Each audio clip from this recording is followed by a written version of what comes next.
Hello! Today we're going to talk to you a little bit about Japan, or as Japanese refer to it, Nihon. When most people think of Japan, the only things that come to mind are cherry blossoms, sushi, anime, and of course, the big boy, Godzilla. However, Japan is much more than that. Let us tell you why. For example, did you know that Japan has beautiful forests and habitats that many native species call home? I bet you didn't know that, you consumer media. The typical environment in Japan is classified as temperate, broadleaf, and mixed forests.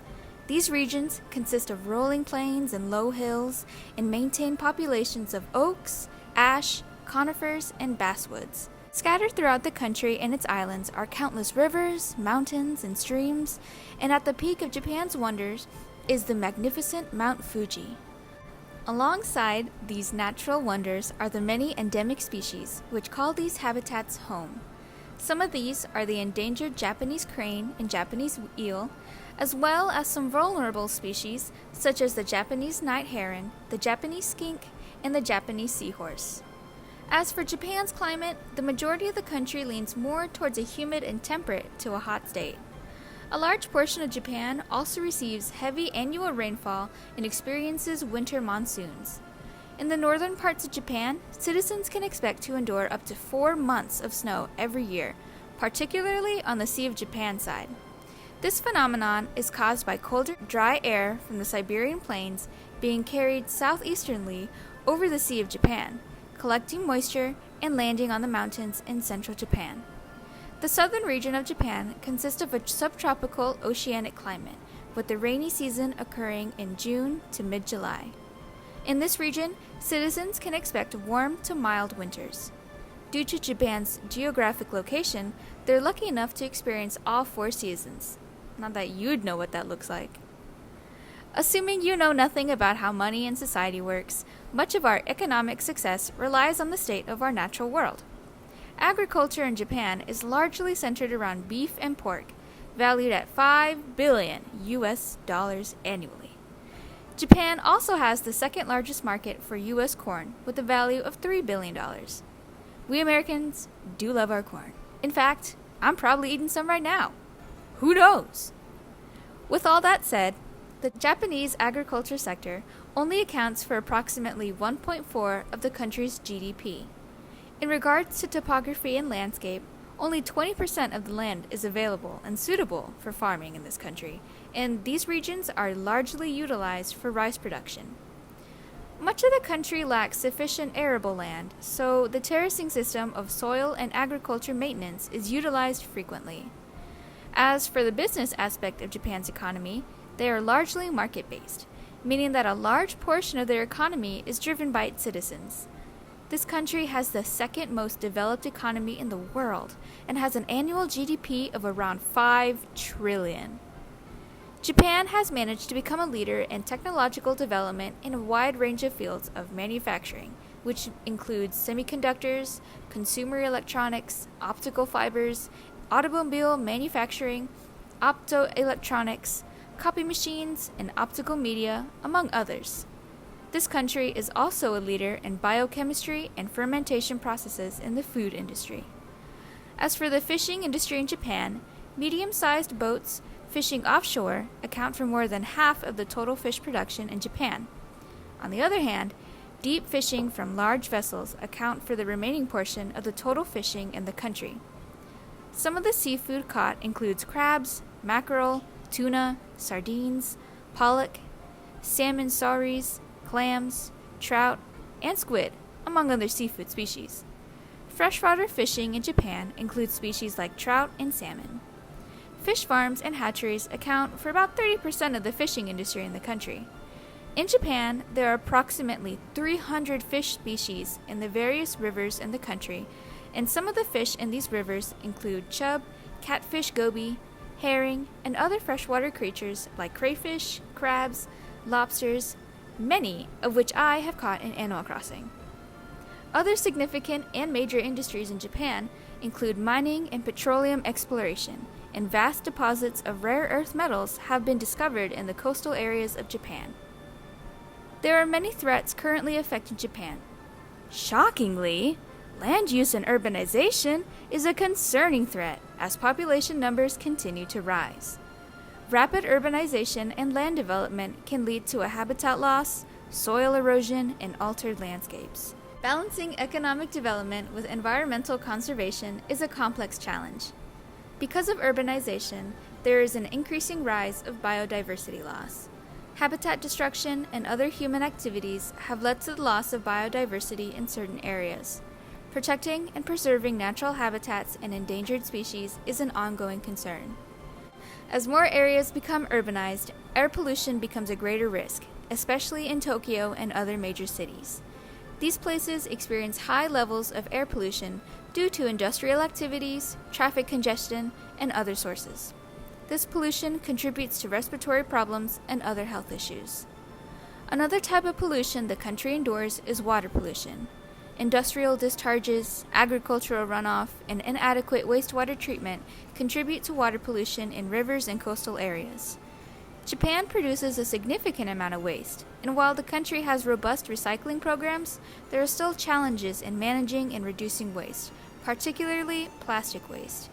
This pollution affects aquatic ecosystems and can impact drinking water quality. Pollution affecting aquatic ecosystems is harmful enough, but overfishing is another major concern for aquatic life. Japan is a major consumer of seafood, and overfishing, illegal fishing practices, and depletion of fish stocks are significant concerns. Sustainable fisheries management is crucial to maintain healthy marine ecosystems. Another threat caused by anthropogenic means is energy security.